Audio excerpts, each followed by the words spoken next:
আসসালামু আলাইকুম। ইউক্রেন এবং রাশিয়ার মধ্যে যে প্রায় ২ বছরের উপরে চলছে যুদ্ধ, সেই যুদ্ধ আরও কতদিন চলবে এবং এটা কোন দিকে যাচ্ছে একটু ভাববার বিষয়। ইদানিংকালে আ যে বড়, বড় শক্তিগুলো যারা ইউক্রেনকে অস্ত্রশস্ত্র দিয়ে আর্থিকভাবে এবং বুদ্ধি পরামর্শ দিয়ে যারা সাহায্য সহায়তা করছে, তাদের মধ্যেও দেখা যাচ্ছে যে একটু বেপরোয়া দৃষ্টিভঙ্গি। কারণ কিছুদিন আগে আ ফ্রান্সের প্রেসিডেন্ট ম্যাক্রো তিনি বলেছেন যে প্রয়োজনে সেখানে তারা সৈন্য পাঠাতে পারে রাশিয়ার বিরুদ্ধে যাতে যুদ্ধ করে, তাদের অস্ত্র রাশিয়ার ভিতরে আক্রমণ করতে পারে এরকম অস্ত্র তারা সরবরাহ করবে এবং প্রয়োজনে ইউক্রেন সেটা রাশিয়াতেও আক্রমণ করতে পারবে। এবং ব্রিটিশ যে পররাষ্ট্রমন্ত্রী তিনিও এই একই সুরে কথা বলেছেন যে প্রয়োজনে আমাদের দেওয়া অস্ত্রশস্ত্র সেটা রাশিয়াতেও আক্রমণ করতে পারে। এবং সম্প্রতি যে ন্যাটোর যিনি প্রধান তিনিও আমেরিকা সরকারকে বলছেন এবং ন্যাটো জোটের অন্যান্যদেরকে বলছেন যে এরকম এখন ব্যবস্থা নেওয়া উচিত যেই ব্যবস্থার কারণে ইউক্রেন রাশিয়াতেও আক্রমণ করতে পারে। এখন রাশিয়ার প্রেসিডেন্ট ভ্লাদিমির পুতিন তিনি এই বিষয়টা নিয়ে একটা হুঙ্কার দিয়েছেন যে এরকম পরিস্থিতি যদি হয় যে ন্যাটো কিংবা বহিঃশক্তির যদি ইউক্রেনে আসে এবং তাদের অস্ত্রশস্ত্র দিয়ে যদি আমাদের উপর আক্রমণ করা হয়, তাহলে আমরা ধরে নেব ওই রাষ্ট্র সরাসরি আমাদের সাথে যুদ্ধ করছে। সেই জন্য আমরা তার প্রতিক্রিয়াও সেরকম দেখাবো। এবং তিনি দেখা যাচ্ছে যে কৌশলগত পারমাণবিক বোমা তিনি বিভিন্ন জায়গায় সেগুলি পরীক্ষা নিরীক্ষা করছেন এবং সেগুলিকে ঝালাই করার চেষ্টা করছেন। সেগুলি নিয়েও পশ্চিমা বিশ্ব একটু উদ্বেগের মধ্যেই আছে। আর বাইডেনের উপর একটু চাপ আছে যে যাতে এরকম হয় যে ইউক্রেন যুদ্ধে দরকার হলে রাশিয়ার উপরেও মানে রাশিয়ার ভূখণ্ডেও আক্রমণ করা যায়। কিন্তু এখনও পর্যন্ত বাইডেন সেটাতে সম্মতি প্রদান করেননি। তবে জানি না এখনও পর্যন্ত কোন দিকে যায়। তবে এই মানে পুতিন যে কথাটা বলেছেন যে এটা মনে রাখতে হবে যে আমাদের উপরে যদি কোনো রকমের আক্রমণ হয়, তাহলে ইউরোপের যে ছোট ছোট দেশগুলো আছে তাদেরকে ভাবতে হবে তারা কী নিয়ে খেলছে, এই জিনিসটা কিন্তু তাদের ভাবতে হবে।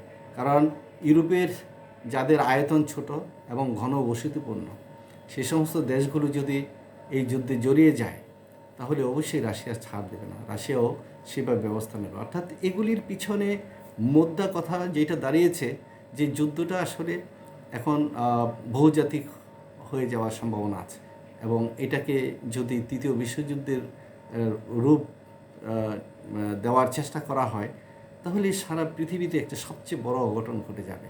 কারণ দ্বিতীয় বিশ্বযুদ্ধে আর কতটুকু ক্ষতি হয়েছে, তার চেয়ে বেশি ক্ষতি হয়ে যাবে। সারা বিশ্বের মানুষ এই যুদ্ধের কারণে আর্থিকভাবে ক্ষতিগ্রস্ত হবে এবং দেশে দেশে বিভিন্ন রকম আকাল পড়ে যাবে। খাদ্যদ্রব্য এখন তো আর আগের মতো নেই। এখন একটি দেশ আরেকটি দেশের উপর মানে চরমভাবে নির্ভরশীল। সাধারণত ইউক্রেনের যুদ্ধের কারণে দেখা যাচ্ছে যে আমাদের মতো দরিদ্র দেশগুলোতে অনেক জিনিসের দাম বেড়ে গেছে, সাধারণ মানুষের ক্রয় ক্ষমতার বাইরে গেছে।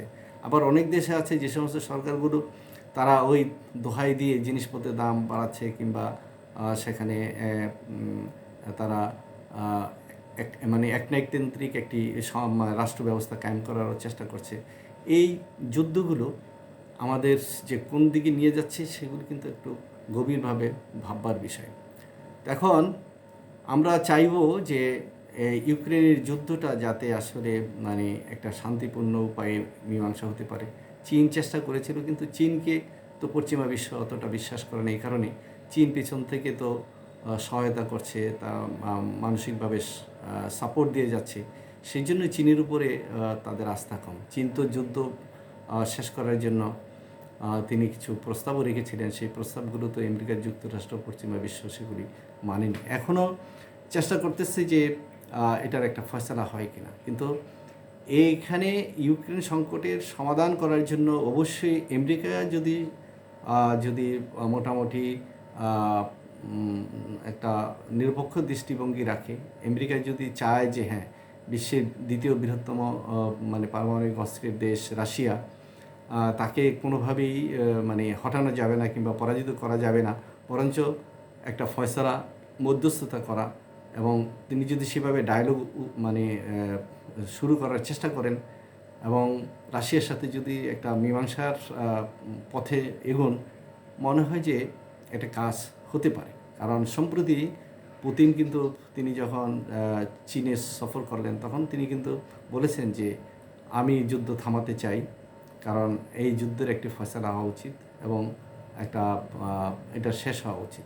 তাহলে বোঝা যাচ্ছে যে পুতিনও জানেন তার দেশের অর্থনীতি অনেকটা ঝুঁকির মধ্যে আছে, তারপরে দেশের মানুষের মধ্যে একটা অসন্তোষ বিরাজ করছে, ভিতরেও অসন্তোষ বিরাজ করছে, এবং রাশিয়াতে যারা বড় বড় ব্যবসায়ী কিংবা ধনাঢ্য ব্যক্তি, তারাও কিন্তু এই যুদ্ধটা আরও দীর্ঘমেয়াদী হোক এটা চাচ্ছে না। কারণ এটা যদি দীর্ঘমেয়াদী হয় তো সেখানকার লোকজনরা অনেকটা পুতিনের উপর ক্ষুব্ধ হয়ে যাবে এবং ভিতরে একটা মানে গণ অভ্যুত্থান হয়ে যাওয়ার মতন অবস্থার সৃষ্টি হতে পারে। তাই পুতিন ভালো করে বোঝেন যে এই যুদ্ধটাকে আর টেনে নেওয়া খুব কঠিন হয়ে দাঁড়াবে। আর বিশেষ করে এখন যুদ্ধের ব্যয় বহন করার জন্য পুতিন যারা ধনী ব্যক্তি, ব্যবসায়ী, তাদের উপর বেশি বেশি করে কর ধার্য করার একটা সিদ্ধান্ত নিয়েছে। এবং এগুলি যদি হয় তাহলে দেখা যাবে যে রাশিয়ার যারা মানে ধনাঢ্য ব্যক্তি, ল্যান্ডলর্ড কিংবা যারা মোটামুটি বড় বড় পুঁজির মালিক, তারাও কিন্তু এই সরকারের প্রতি একটা অনীহ হয়ে পড়বে এবং সরকারের প্রতি ক্ষোভ তাদের সঞ্চয় হবে। এবং সেই ক্ষোভের বহিঃপ্রকাশ যদি ভিতরে ঘটে এবং বাইরে যদি যুদ্ধ ওইভাবে মানে অন্যান্য দেশগুলো জড়িয়ে যায়, তাহলে পুতিনের জন্য ওই যুদ্ধে জয়লাভ করা খুব কঠিন হয়ে দাঁড়াবে। তাই একটু সারকার দিয়ে যেভাবে হোক এই সমস্যাটির সমাধান হওয়া খুব জরুরি। কারণ এই সমস্যাটির সমাধান যদি না হয়, যেভাবে পারমাণবিক অস্ত্রের ঝঞ্ঝনানি শুরু হয়েছে, যেভাবে এটার কি বলে এটাকে, যেভাবে তারা রাশিয়া যেভাবে এটাকে প্রস্তুতি নিচ্ছে, তো এটা খুব ক্ষতিকর হয়ে দাঁড়াবে। তো আমরা চাই যে ইউক্রেন সংকট এটার সমাধান হোক এবং আমেরিকা সহ যারা পশ্চিমা দেশ আছে তারা একটা তৃতীয় পন্থার মাধ্যমে পুতিনের সাথে যাতে একটি সমঝোতা আসতে পারে, সেই সমঝোতা। কারণ এখন ইউক্রেনের প্রেসিডেন্টের সাথে পুতিনের সমস্যা নয়, সমস্যাটা এখন দাঁড়িয়েছে আমেরিকা সহ পশ্চিমা বিশ্বের। তাই তারা যদি এটার ফয়সালা চায় এবং তারা যদি একটি আপোষের মানে পথ বের করতে পারে, তাহলে এই সমস্যাটির সমাধান হবে। নতুবা এটা বৃহত্তর কোনো যুদ্ধের মাধ্যমেই জয় পরাজয় নিশ্চিত করতে হবে। আর সেই জয় পরাজয় নিশ্চিত করতে গেলে সবচেয়ে বড় ক্ষতিগ্রস্ত হয়ে যাবে যে রাশিয়ার মতন দেশই। কারণ রাশিয়ার সৈন্য সংখ্যা, আর্মস এমিউনিশন, তাদের অর্থনীতি, সব কিছু অতগুলো পশ্চিমা বিশ্বের দেশগুলোর সাথে মানে সমপর্যায়ে পৌঁছতে পারবে না। তাই এই যুদ্ধ যতটুকু সম্ভব মানে পুতিনকেই অনেকটা ছাড় দিয়ে এটা একটা ফয়সালা করতে হবে। এবং সেই ক্ষেত্রে হয়তো চীন একটা ভালো ভূমিকা রাখতে পারে বা অন্যান্য দেশ একটা ভালো ভূমিকা রাখতে পারে। সেই ভূমিকাটা রাখুক, এটি আমরা চাই। এবং জাতিসংঘ এখানে নড়েচড়ে বসুক, তারাও একটা উদ্যোগ নিক যে এই সমস্যাটা কীভাবে সমাধান করা যায়। তাহলেই আমরা এই তৃতীয় বিশ্বের লোকজন কিংবা দরিদ্র দেশগুলো যারা আছে তারাও একটু স্বস্তির নিঃশ্বাস ফেলব। তাহলে আমরা পৃথিবীতে একটু শান্তি দেখতে পাবো। ধন্যবাদ।